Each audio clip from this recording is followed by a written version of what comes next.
Hello friend, आज हम एक नई सीरीज एक्सप्लेन करने जा रहे हैं जिसका नाम है पैरासाइट दिख रहे। तो फिर चलिए स्टार्ट करते हैं। यहाँ पर सभी लोग कोई फेस्टिवल का सेलिब्रेशन कर रहे हैं। तभी यहाँ पर कुछ आसमान से क्रिएचर गिर रहे होते हैं जिन्हें की पैरासाइट कहा जाता है। तभी वहां से एक पैरासाइट निकल कर एक इंसान के पास चला जाता है जिसने पार्टी में काफी ज्यादा ड्रिंक कर लिया होता है। फिर पैरासाइट उसके कान में घुसकर उसके शरीर पर हावी होने लगता है। फिर पैरासाइट उसके दिमाग पे पूरा कंट्रोल कर लेता है। फिर पैरासाइट अपने असली रूप में आकर वहाँ के आसपास लोगों को मारने लगता है। फिर इसके बाद हमें 1 घंटे का पहले का सीन दिखाया जाता है जहां हम हमारे फीमेल लीड कैरेक्टर को देखते हैं जिसका नाम सो इन है, जो कि सुपरमार्केट में काम करती है, जो कि रोज नाइट शिफ्ट में काम किया करती है। तभी वहां पर एक कस्टमर के साथ बहस होने लगती है क्योंकि वह आदमी विदाउट प्राइस टैग के सामान खरीद रहा था। सुइन यहाँ पर उससे सामान पर प्राइस टैग लगाने को बोल रही थी, लेकिन वो आदमी उसकी बात नहीं सुन रहा था। बहस और बढ़ने लगती और वो आदमी सुइन को मारने की धमकी देता है। फिर इसके बाद सुइन अपना शिफ्ट खत्म करके घर पे जा रही होती है। इसी बीच वो आदमी उसका पीछा करने लगता है जो कि थोड़ी देर पहले बहसबाजी कर रहा था और यहाँ पर उस इंसान की सटकने लगी थी और वो आदमी गुस्से में आकर सुइन को मारना चाहता है और यहाँ पर वो इंसान अपनी कार से सुइन की स्कूटी को हिट कर देता है। फिर वो इंसान सुइन को चाकू से मारने लगता है, लेकिन यहाँ पर सुइन जैसे तैसे कर उससे बचने की कोशिश करती है और वह बेहोश होने लगती है। फिर इसके बाद वहाँ पर पैरासाइट आ जाता है और यहाँ पर पैरासाइट उसके कान में घुस के उसके शरीर पर कंट्रोल कर लेता है। फिर इसके बाद पैरासाइट अपने टेंटिकल से उस आदमी को मार देता है। फिर वहाँ पर कोई इंसान आ जाता है और ये सब देखकर वो पुलिस को फोन कर देता है। फिर इसके बाद पुलिस डिटेक्टिव वहाँ पर इन्वेस्टिगेशन करने लगते हैं और हम हमारे एक और मेन लीड कैरेक्टर को देखते हैं जिनका नाम मिस्टर मिन है, जो कि इस केस के मेन इंचार्ज है। तभी यहाँ पर एक डिटेक्टिव बोलता है कि जो आदमी मरा था वो एक साइको किलर था और इस इंसान की बहस सुइन से हुई थी सुपरमार्केट में। फिर इसके बाद वो सुइन का पीछा करता है और उसे मारने की कोशिश करता है, लेकिन वो कुछ अजीब तरीके से मारा जाता है। लेकिन जो विक्टिम यानी सुइन के शरीर पर कोई निशान नहीं था, जैसे मानो साइको किलर ने सुइन पर हमला ही नहीं किया। लेकिन सुइन के कपड़ों पे खून के निशान है, लेकिन उसकी बॉडी कहीं से भी इंजर नहीं है। या फिर ऐसा मानो कि वो अचानक ही ठीक हो गई। सुइन की कमर पर चाकू के निशान है, लेकिन वो काफी पुराने हैं। डिटेक्टिव को समझ में नहीं आता कि क्या हुआ था। जो साइको किलर सुइन को मारने गया था वो पता नहीं खुद कैसे मारा गया। सुइन को हॉस्पिटल में होश आता है, लेकिन उसे कुछ भी याद नहीं होता। सिर्फ उसे उतना ही पता है कि उस आदमी ने मेरा पीछा किया और उसने मुझे मारने की कोशिश की। फिर इसके बाद वो बेहोश हो गई। फिर इसके आगे क्या हुआ मुझे कुछ भी याद नहीं। यहाँ पर डिटेक्टिव उस पर ज्यादा जोर नहीं देते और उससे कहते हैं कि तुम्हें अगर कुछ याद है तो हमें बताना। यहाँ पर मीन उन डिटेक्टिव को बाहर भेजता है और सुइन से अकेले में बातें करता है। यहाँ इनकी बातों से पता चलता है कि मिस्टर मीन सुइन को पहले से जानते हैं। दरअसल सुइन जब छोटी थी तब उसकी माँ उसको छोड़ के चली गई थी और उसके फादर ने उसको बहुत ज़्यादा अब्यूज़ किया था और उसकी माँ के जाने के बाद सुइन की लाइफ काफ़ी ज़्यादा ख़राब हो गई थी और उसके फादर जब भी पी के आते थे तो उसे काफ़ी ज़्यादा परेशान करते थे। सुइन जब 10 साल की हुई तब उसने अपने फादर की कंप्लेंट पुलिस वालों से कर दी क्योंकि वह लाइफ में और ज़्यादा परेशान नहीं होना चाहती थी। उस टाइम पर मिस्टर मीन ने सुइन को सपोर्ट किया और उसका केस हैंडल किया था और उसने उसके फादर से बचाया और उसके बाद उसे ऑर्फनेज में डाल दिया। और यहाँ पर मीन अक्सर उससे मिलने जाया करते थे। मिस्टर मीन सुइन को अपनी बेटी की तरह मानते थे। मिस्टर मीन सुइन की ठीक हालत देखकर खुश होते और उसे आराम करने को बोलते हैं। फिर अगले सीन में हम हमारे एक मेन लीड कैरेक्टर को देखते हैं जिसका नाम कांग वू था और वह एक गैंग के लिए काम करता है और यहाँ पर उसे एक मिशन मिलता है कि अपने दुश्मन गैंग के बॉस को मारना है। वो उस आदमी को मारने की कोशिश करता है, लेकिन उसे मार नहीं पाता। कांग वू उस आदमी उसे ना पकड़ा जाए इसलिए वो वहां से भाग जाता है। वो यहाँ पर अपने घर ना जाकर अपनी बहन के घर पर चला जाता है ताकि वो पकड़ा ना जाए। यहाँ पर उसकी बड़ी बहन और छोटी बहन रहती है और यहाँ पर वो सोचता है कि कुछ दिन यहीं पर रहता हूँ, लेकिन यहाँ पर उसकी बड़ी बहन का बिहेवियर कुछ अलग लगता है और यहाँ पर उसकी छोटी बहन भी घर पे नहीं है। लेकिन यहाँ पर उसकी छोटी बहन का फोन था जो कि स्विच ऑफ है और ये देखकर उसे कुछ समझ में नहीं आता कि यहाँ पर क्या चल रहा है। और यहाँ पर उससे उसकी बड़ी बहन सही तरीके से बात नहीं करी और उसे ये भी नहीं पता कि उसकी छोटी बहन कहाँ पर है। फिर यहाँ पर वो अपने छोटी बहन के रूम में एक सेजिन चर्च के नाम का पैम्पलेट देखता है और वो पैम्पलेट देखकर शॉक हो जाता है क्योंकि यहाँ पर उसकी दोनों बहन चर्च नहीं जाती। फिर इसके बाद हम सुइन को देखते हैं कि वह पूरी तरीके से ठीक हो चुकी है और यहाँ पर वो अपने कमर के चोट के निशान को देखती है जिन्हें देखकर वह हैरान हो जाती है इतनी जल्दी ठीक कैसे हो गए। उसे पता है कि साइको किलर ने उसके कमर पे कितना ज्यादा अटैक किया था, लेकिन वो यहाँ पर इस बात पर ज्यादा ध्यान नहीं देती। फिर वो अपने वर्क से घर जाने लगती है। तभी यहाँ पर उसके कानों में दर्द होने लगता है। तभी यहाँ पर उसकी नजर एक आदमी पे जाती है। वो आदमी उसे घूर घूर के देख रहा होता है। तभी वो वहाँ पर बस रुकवा कर बस से उतर जाती है। फिर अगले सीन में हम एक पैरासाइट के ग्रुप को देखते हैं जो कि पैरासाइट इंसान को मारकर उन्हें खाते थे। फिर यहाँ पर एक फीमेल पैरासाइट एक आदमी को चालाकी से लेकर आती है और यहाँ पर उस आदमी को मारने ही वाले होते। तभी यहाँ पर स्पेशल फोर्स आती है जो कि सभी पैरासाइट को मारते हैं और उस इंसान को बचा लेते हैं। तभी यहाँ पर एक पैरासाइट भागने की कोशिश करता है। तभी वो पैरासाइट एक वैन में एक और पैरासाइट को देखता है। यहाँ पर किसी ने उसको पकड़ के रखा हुआ है और यहाँ पर वो पैरासाइट उसको छुड़वाने वाला होता है। तभी यहाँ पर एक फीमेल लीड आती है जिसका नाम चोई जून क्योंग है और वह इसी स्पेशल फोर्स की थी। वो पैरासाइट को जिंदा पकड़ना चाहती थी। तभी यहाँ पर वो पैरासाइट भाग जाता है। फिर इसके बाद ये स्पेशल फोर्स इसी जगह की इन्वेस्टिगेशन करने लगती है। तभी यहाँ पर एक रूम में इंसानों के बॉडी पार्ट्स मिलते हैं। यहाँ पर उन्हें पैरासाइट ने रखा था ताकि वो उन्हें खा सके। तभी इनकी नजर एक सिंबल पे जाती है जो कि ये सिंबल पैरासाइट का ग्रुप का ही होता है, जहाँ पर ये पैरासाइट रहते हैं, जहाँ पर ये सिंबल बना देते हैं। ये बात जोई को पता होती है क्योंकि वो काफी लंबे समय से पैरासाइट को पकड़ते हुए आ रही है और ये पैरासाइट वाली बात आम लोगों को पता नहीं होती। यहाँ पर पैरासाइट को आए हुए कुछ ही महीने हुए हैं। यहाँ पर स्पेशल फोर्स और उनके सुप्रीम लीडर को ही पता है और ये बात स्पेशल फोर्स ने आम लोगों को इसलिए नहीं बताई ताकि यहाँ पर पैरासाइट सावधान ना हो जाए। और यहाँ पर स्पेशल फोर्स सीक्रेटली पैरासाइट को पकड़ते हैं और इनके पास एक पैरासाइट डिटेक्टर भी है जो कि एक पैरासाइट है। जब कोई पैरासाइट आसपास होता है तब वो एक्टिवेट हो जाते हैं और इसी पैरासाइट डिटेक्टर को यूज करके दूसरे पैरासाइट को भी पकड़ते हैं। फिर इसके बाद हम कांगू की बड़ी बहन को देखते हैं जिसका नाम जिन ही है।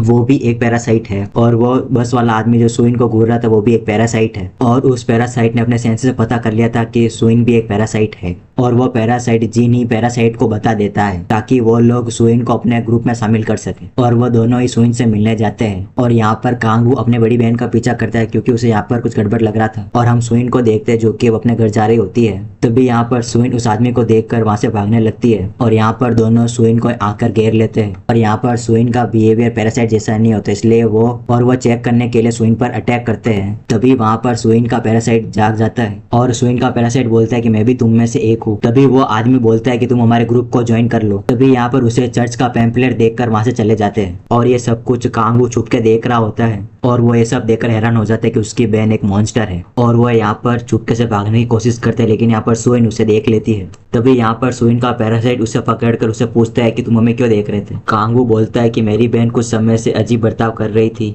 और मैंने उसका पीछा किया और मुझे पता चला कि वो एक मॉन्स्टर है। तभी यहाँ पर सुइन का पैरासाइट उसे छोड़ देता है लेकिन उसके बदले में वो उसे काम करने को बोलता है। थोड़ी देर बाद जब सुइन अपने होश में आ जाए तब उसे तुम ये सारी सच्चाई बता देना। कांगू ये बात मान लेता है। उसके थोड़ी देर बाद सुइन को होश आ जाता है और यहाँ पर सुइन को कुछ भी याद नहीं है कि वो यहाँ पर कैसे है और उसके साथ क्या हुआ। तब वहाँ पर कांगू उसे समझाने की कोशिश करता है लेकिन उसे यहाँ पर कुछ भी समझ नहीं आता। तभी यहाँ पर वो सीधे सीधे बोल देता है कि तुम एक म्यूटेंट हो, तुम्हारे अंदर या मॉन्स्टर या फिर कोई क्रिएचर है जो कि तुम्हारे दिमाग को कंट्रोल करता है और वो जब तुम्हारे बॉडी में घुसा, जब तुम काफी ज्यादा इंजर थी तो उसने तुम्हारी बॉडी को ठीक किया और उसके बाद वो तुम्हारी बॉडी पे कंट्रोल नहीं पा सका। उसने तुम्हारे बॉडी को ठीक किया, इसकी वजह से वो तुम्हारे दिमाग को आधा ही कंट्रोल कर पा रहा है और यहाँ पर तुम्हारे अगर कभी सर दर्द हो तो तुम्हारे आसपास कोई ऐसा ही मॉन्स्टर होगा। तभी यहाँ पर सुइन कांगू से पूछते कि तुम्हें सब कैसे पता। तब कांगू बोलता है कि तुम्हारे अंदर के मॉन्स्टर ने मुझे सब बताया और यहाँ पर कांगू उस मॉन्स्टर को एक नाम दे देता है जिसका नाम वो हाइट रखता है और यहाँ पर कांगू मिस्टर हाइट से कहता है कि मैंने तुम्हारा काम कर दिया तो मैं अब यहाँ से जा रहा हूँ। फिर ये बोलकर कांगू वहां से चला जाता है। फिर इसके बाद हम सुइन को देखते हैं जो कि घर आकर अपने डायरी में लिखते हैं कि मेरे अंदर भी कोई है। फिर वह सो जाती है। फिर कुछ देर बाद जब वो उठती है तो अपने डायरी में देखती है कि जो उसने सवाल लिखा था उसने किसी ने जवाब दिया है और ये जवाब उसके अंदर के पैरासाइट ने लिखा हुआ था।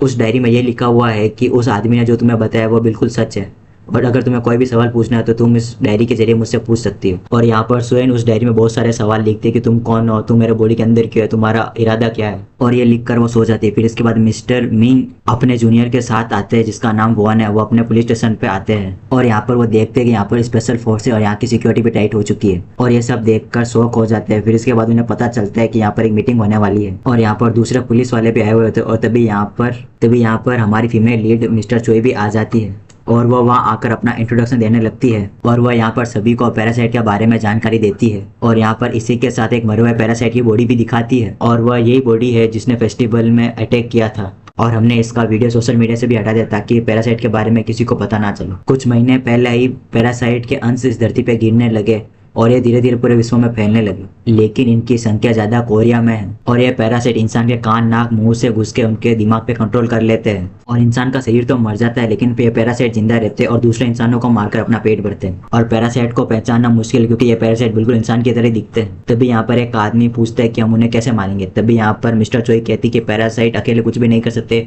उन्हें एक बॉडी की जरूरत होती है और उनसे उनकी ताकत बढ़ जाती है लेकिन पैरासाइट को खत्म करने का तरीका ये है कि हमें इंसान को मारना होगा उसका डायरेक्ट एक दिल पर, और ऐसा करने से ही पैरासाइट मरेंगे। तभी वहाँ पर एक और डिटेक्टिव पूछते हैं कि हम पैरासाइट को कैसे पहचानेंगे। तब मिस्टर चोई कहती कि अगर तुम्हें किसी इंसान पर शक हो तो तुम उसका बाल खींच लेना। जो पैरासाइट होते हैं वो एक ही सेल से बने हुए होते हैं। अगर तुम बाल को काट देते तो पैरासाइट अपने असली रूप में आने की क्षमता खो देते हैं। फिर इसके बाद वो मरने लगते हैं, क्योंकि अगर इंसान को कोई भी शरीर का अंग कटता है या उसे चोट लगती है जिससे पैरासाइट सर्वाइव नहीं कर सकते उसके बॉडी पे, और इसके बाद वो मर जाते हैं। फिर इसके बाद वो उसी पैरासाइट डिटेक्टर को लेके आती है और बताती है कि ये आदमी पहला मेरा हस्बैंड था, लेकिन अभी एक पैरासाइट बन चुका है। मैंने इसीलिए इसको जिंदा रखा है क्योंकि पैरासाइट अपने ब्रेन वेव से दूसरे पैरासाइट को ढूंढते हैं और हम इसी पैरासाइट डिटेक्टर को यूज करके दूसरे पैरासाइट को पकड़ते हैं। अगर कोई पैरासाइट आसपास होता है तो ये रिएक्ट करने लगता है जिससे हमें पता चल जाता है। इस पैरासाइट के सिर पर एक हेलमेट लगा हुआ है जो कि एक स्पेशल केमिकल से बना हुआ है जिससे पैरासाइट दूर रहते हैं, और मैं एक रिमोट का यूज करके उस हेलमेट के अंदर के केमिकल को स्प्रे करती रहती हूँ। तब एक चीफ डिटेक्टिव बोलता है कि तुम्हें नहीं लगता कि तुम एक इंसान को टॉर्चर कर रही हो। तभी यहाँ पर मिस्टर जोई अपना कटा हुआ कान उस चीफ को दिखाती है। जब पैरासाइट इंसान के शरीर में घुस जाता है तब इंसान अपना पूरा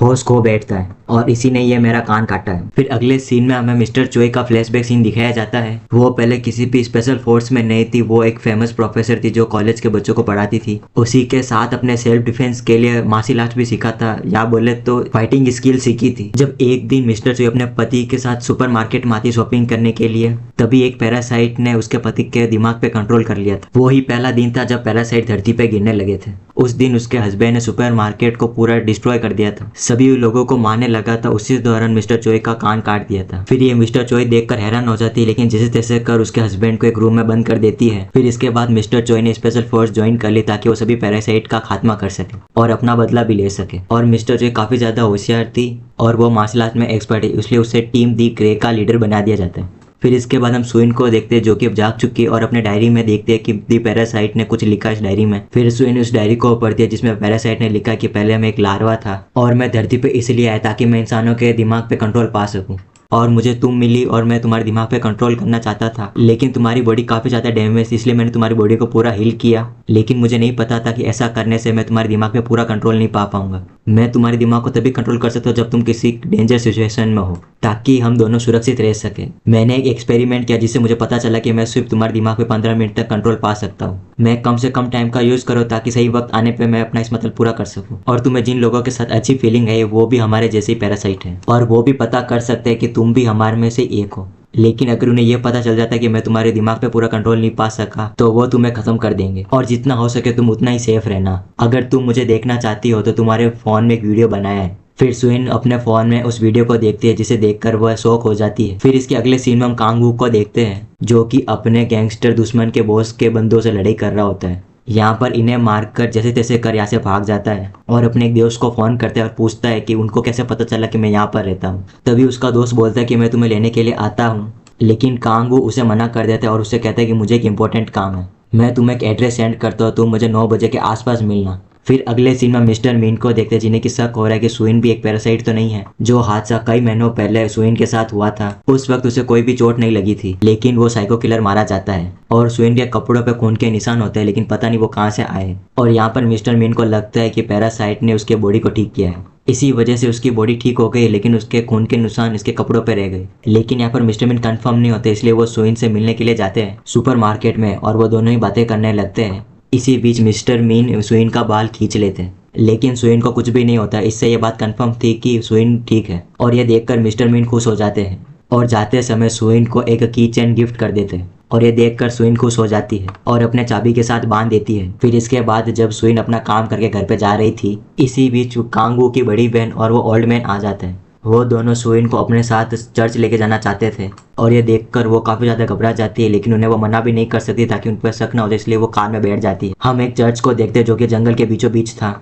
और यही से दूर से कांगवू इस चर्च पे नजर रखा हुआ था। वो अपनी छोटी बहन को ढूंढना चाहता था, इसलिए वो यहाँ पे आया है। उसे पता था कि उसकी बड़ी बहन एक मॉन्स्टर है, लेकिन अपनी छोटी बहन को सेव करना चाहता था। लेकिन यहाँ पर वो सुइन को देख लेता है जिसे देखकर वो हैरान हो जाता है। इसी बीच उसका दोस्त का मैसेज आ जाता है कि वो आ चुका है इसी एड्रेस पे, जो कि इसी चर्च के पास का गैस स्टेशन था। वो पूछता है कि मैं आ चुका हूँ और तुम कहाँ पर हो। कांगवू मैसेज करता है कि तुम वहीं पे रुको, मैं कुछ देर में आता हूँ। यहाँ पर सुइन चर्च के अंदर जाती है तो वो काफी सारे लोगों को देखती है जो कि सब पैरासाइट थे। इन पैरासाइट का लीडर कांग चून था और ये इस चर्च का पहला मालिक रह चुका है, लेकिन पैरासाइट ने इसके दिमाग पे कंट्रोल कर लिया और ये सभी पैरासाइट को इंस्ट्रक्शन देता है। तभी यहाँ पर वो इन सभी पैरासाइट को एक वीडियो दिखाता है ये वही पैरासाइट है जो कि मिस्टर चोई के हाथ से निकल के भाग गया था और यहाँ पर इसकी हालत खराब होती है और ये लगभग मरने वाला था क्योंकि उसकी पूरी बॉडी डैमेज हो गई थी। और वो ये वीडियो इसलिए बनाता है ताकि वो सभी को बता सके कि पुलिस की एक ऑर्गेनाइजेशन है जो कि हम जैसे लोगों को मारती है। उनके पास एक हमारा जैसा पैरासाइट है जिसका यूज़ करके वो हम सबको पकड़ते हैं। इससे पहले पुलिस वाले हमें मारे, हमें एक प्लान बनाना होगा, नहीं तो हम सभी मारे जाएंगे। और इनका लीडर बोलता है कि हम धरती पे इसलिए आए थे ताकि हम पूरी ह्यूमैनिटी को कंट्रोल कर सकें और उन्हें खा सके। लेकिन ये हालात देखकर अब ये सब कुछ करना नामुमकिन लग रहा है। उनको हमारे बारे में काफ़ी ज़्यादा कुछ पता चल गया है। हमारा नाम और निशान मिटे इससे पहले हमें कुछ करना होगा। तभी यहाँ पर हम कांग वू को देखते हैं जो कि चर्च के पास एक गैरेज होता है, वो वहाँ पर जाता है जहाँ पर उसे काफ़ी सारी डेथ बॉडी मिलती है और ये सब देखकर वो काफ़ी ज़्यादा शॉक हो जाता है। तभी यहाँ पर एक पैरासाइट आ जाता है लेकिन कांग वू वहाँ पर छुप जाता है। तभी वहाँ पर पैरासाइट को पता चल जाता है कि यहाँ पर कोई है। वो अपने टेंटिकल्स बाहर निकाल के वहाँ पर ढूंढने लगता है लेकिन जैसे तैसे कर कांग वू उससे अपने आप को बचाता है। इसी बीच कांग वू की नज़र एक बॉडी पर जाती है जो कि उसकी छोटी बहन की होती है और अपनी छोटी बहन की डेथ बॉडी को देखकर यहाँ पर रोने लगता है और यहाँ पर उन्हें सभी पैरासाइट पर गुस्सा आता है। तभी यहाँ पर वो उस पैरासाइट को मारने लगता है।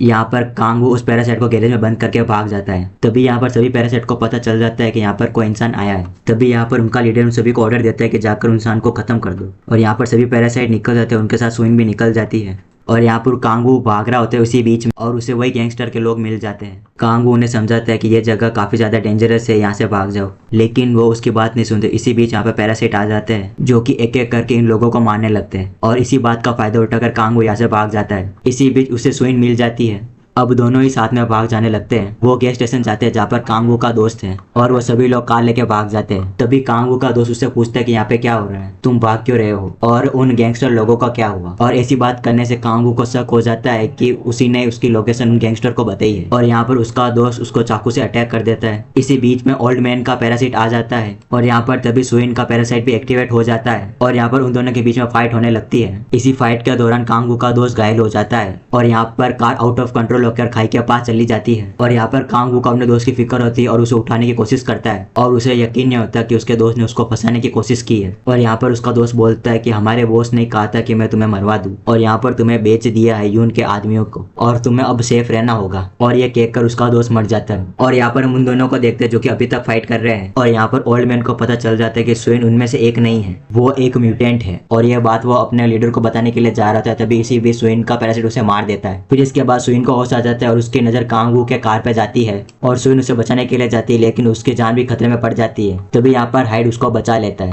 और यहाँ पर मिस्टर जो कि रिसेंट केस हुए थे उन पर स्टडी कर रही है और वह यहाँ पर सुइन का केस पढ़ती है जिससे उसे पता चल जाता है कि सुइन भी एक पैरासाइट है और वह देखकर खुश होती है। फिर इसके बाद कांगू सुइन को अपने घर पे लेके आता है क्योंकि सुइन की घर की चाबी खो चुकी थी। तभी वो दोनों प्लान करते हैं कि इन मॉन्स्टर की खबर हम पुलिस को दे देंगे। सुइन कहती है कि मैं एक डिटेक्टिव को जानती हूँ। कांगू कहता है कि हम उस पर विश्वास कर सकते। सुइन कहती है कि हाँ कर सकते। वो मेरे केस के इंचार्ज थे जब मैंने अपने फादर की कंप्लेंट की थी। वो यहाँ पर मिस्टर मीन की ही बात कर रही है। यहाँ पर कांगू हैरान होकर उससे पूछता है कि तुमने अपने फादर की कंप्लेंट क्यों की। यहाँ पर सुइन बता देते हैं कि वो मुझे मारा पीटा करते थे। कांगू जब यह बात सुनता है तो उसके लिए उसको बुरा लगता है और यहाँ पर कांगू सुइन की तरफ झांकते हुए मिस्टर हाइड को कहता है कि मैं तुम्हारी कंप्लेंट करने जा रहा हूँ। और यहाँ पर कांगू मिस्टर हाइड को नया नाम देता है जिसका नाम मिस्टर हाइडी होता है। तभी यहाँ पर दोनों टेलीफोन के पास जाकर मिस्टर मीन को फोन करके पैरासाइट की लोकेशन यानी चर्च के बारे में बता देता है और ये बात बताकर तुरंत फोन काट देता है। और यहाँ पर मिस्टर मीन उसकी बात पे यकीन तो नहीं कर पा रहे थे लेकिन मिस्टर मीन को यहाँ पर थोड़ा विश्वास होने लगता है क्योंकि वो डिटेल में उस पैरासाइट के बारे में बता रहा था। अब वो यहाँ पर इन्फॉर्म करने के लिए टीम दी ग्रे के पास जाते हैं और ये बात मिस्टर चोई को बताने वाले होते हैं। उसी बीच में मिस्टर चोई सुइन के बारे में पूछती है और मिस्टर मीन को पता चल जाता है कि चोई को सुइन पे शक है। वो यहाँ पर चोई को कहते हैं कि सुइन पैरासाइट नहीं, मैंने उसका बाल खींचकर भी देखा था। तो मिस्टर चोई मिस्टर मीन से पूछते कि आप किस वजह से आए हो और यहाँ पर मिस्टर मीन कहता है कि मुझे एक फोन आया था जहाँ पर वो एक चर्च की लोकेशन बता रहा है जहाँ पर काफी सारे पैरासाइट रहते हैं और यहाँ पर उसकी जूनियर आती है जो कि उसी चर्च के बारे में उसे बता देती है। वो यहाँ पर मिस्टर मीन को थैंक बोलती है इस इन्फॉर्मेशन के लिए। वो इसके बाद इसी चर्च के लिए निकल जाते हैं और वो अपने साथ उसी पैरासाइट डिटेक्टर को भी लेके आते हैं और वो यहाँ पर देखते हैं कि यहाँ पर कोई भी पैरासाइट का नाम और निशान भी नहीं है।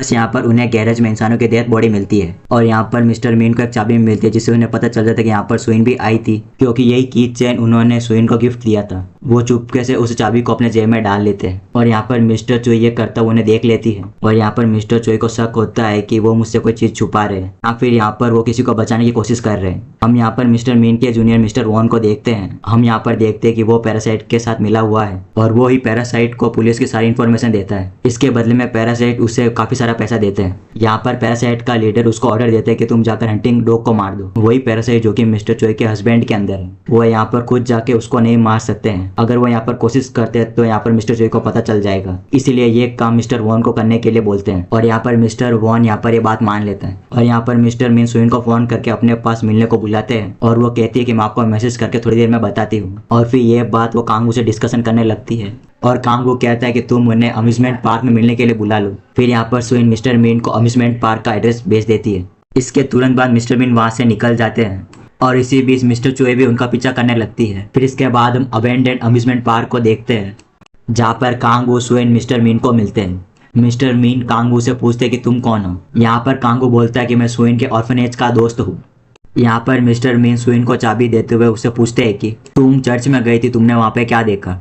तुम मुझे इस बारे में बता सकते हो, तुम्हें डरने की जरूरत नहीं है। और यहाँ पर हम बाहर देखते हैं कि मिस्टर चोई भी आ चुकी है और वो अपने साथ पैरासाइट डिटेक्टर को भी लेकर आती है, जिससे मिस्टर चोई को पता चल जाता है कि आसपास पैरासाइट है। फिर वो फोन करके एक बैकअप टीम को बुला लेती है और यहाँ पर सुइन को भी पता चल जाता है कि आसपास कोई पैरासाइट है। वो पैरासाइट और कोई नहीं बल्कि हंटिंग डॉग ही होता है। यहाँ पर सुइन मिस्टर मीन को चलने के लिए बोलती है।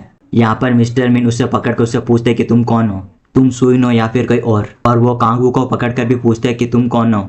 और तभी इसी बीच में मिस्टर चोई वहाँ आ जाती है और वो सुइन के ऊपर गन पॉइंट कर देती है। तभी यहाँ पर कांगू ये देखकर मिस्टर मीन को धक्का चोई पर देखकर यहाँ से भाग जाते हैं सुइन के साथ। और यहाँ पर सुइन के साथ वो एक हंटेड हाउस में छुप जाता है और यहाँ पर चोई उनका पीछा करके वहाँ तक पहुँच जाती है और उन्हें ढूंढने लगती है। और यहाँ पर बैकअप टीम भी आ जाती है और यहाँ पर उनके साथ मिस्टर वॉन भी आता है और वो सभी को अंदर भेज देते हैं और वो अकेला बाहर रुकता है क्योंकि उसे हंटिंग डॉग को मारना है। फिर इसके बाद हम सुइन को देखते हैं जो कि उसके अंदर का पैरासाइट बाहर आ जाता है और वो कांगू से कहता है कि तुम यहाँ से चले जाओ, मैं इस औरत को संभाल लूंगा। और यहाँ पर हाइड मिस्टर चोई को डिस्ट्रैक्ट कर देता है और इसी बीच कांगू वहाँ से निकल जाता है और यहाँ पर स्पेशल फोर्स आ जाती है और हाइड को घेर लेती है। और यहाँ पर 15 मिनट हो जाता है, इसलिए हाइड सुइन के बॉडी से चला जाता है और यहाँ पर चोई को उसके डिटेक्टर से आवाज़ आने लगती है और यहाँ पर चोई उन सभी को सुइन पर नजर रखने को बोलती है और खुद बाहर चली जाती है और वहाँ पर सुइन बेहोश हो जाती है। और यहाँ पर हम बाहर मिस्टर वॉन को देखते हैं जो कि हंटिंग डॉग को मार देता है और ये सब कुछ उसे करता हुआ कांगू देख लेता है और ये देखकर वो वहाँ से चला जाता है। और यहाँ पर मिस्टर वॉन हंटिंग डॉग को मारकर पीछे से अम्यूजमेंट पार्क में चला जाता है ताकि उसको किसी पर शक ना हो कि ये काम वॉन का था। और तभी यहाँ पर आकर चोई देखते है कि उसका हस्बैंड यहाँ पर मर चुका है और वो ये देखकर रोती है। वो भले एक पैरासाइट था लेकिन वो था तो उसका हस्बैंड ही। तभी यहाँ पर वो उसका हेलमेट लेकर अंदर चली जाती है। यहाँ पर इसका मतलब है कि वो सुइन को नेक्स्ट हंटिंग डॉग बनाने वाली है। और यहाँ पर मिस्टर मीन सुइन को बेहोश देखकर काफी ज्यादा परेशान हो जाते हैं और वो सभी से कहते हैं कि तुम्हें कोई गलत फहमी हुई होगी, ये कोई पैरासाइट नहीं है, ये एक नॉर्मल इंसान है। लेकिन यहाँ पर कोई उनकी बात नहीं सुनता। भले ही इन्होंने अपनी आंखों से नहीं देखा कि सुइन एक पैरासाइट है, लेकिन वो यहाँ पर अपनी टीम लीडर मिस्टर चोई पे विश्वास करते हैं। तभी यहाँ पर मिस्टर चोई अंदर आती है हेलमेट के साथ। वो यहाँ पर जबरदस्ती मिस्टर मीन को सुइन से अलग करते हैं। जैसे यहाँ पर सुइन को होश आता है, मिस्टर चोई उसके सर पर हेलमेट पहरा देती है और ये